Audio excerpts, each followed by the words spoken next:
في ناس وحشوني وحابب أبعت لها سلامات.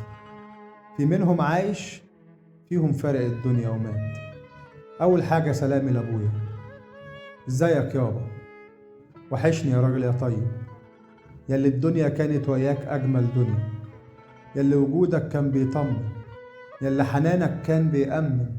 من بعدك تايه والأيام فيا تخبط، من بعدك عايش مش عايش متلخبط. في حاجات ياما عايز اخد رأيك فيها. الدنيا دي صعبة وانت مش موجود فيها. فاكر ضحكك وسط الأزمات، فاكر اللمة البيت والإخوات. والله بدعي لك كل صلاة، نفسي أشوفك ده اللي أتمناه. أنا ماشي وحاسس إنك موجود، كل كلامك أنا واخده عهود.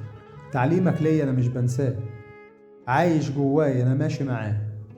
فاكرك إزاي كنت مسامح، لو حد بيغلط بتسامح، قلبك على طول بيكون طيب. يوم لما رحلت الناس كلها قالوا الطيب. تاني حاجة سلامي لجيراني وأهلي وأصحابي.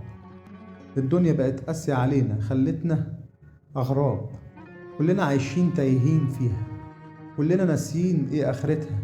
ما بنسألش على بعض إن كان في حد مفارق وفايتها. والله الدنيا دي صعبة بجد، ما بقاش حد بيسأل على حد. أنا عمري ما ألوم على الناس فيها، الناس فيها اللي مكفيها. بس وحشتوني وهعمل إيه، لازم أفكركم بأيامنا وإزاي عشنا وإزاي كنا. معلش الدنيا هتتعدل، بكرة الأيام راح تتبدل، وهنرجع تاني نقول سلامات. بكرة هنقعد مع بعض ساعات. في ناس وحشوني وحابب أبعت لها سلامات، في منهم عايش فيهم فرق الدنيا ومات.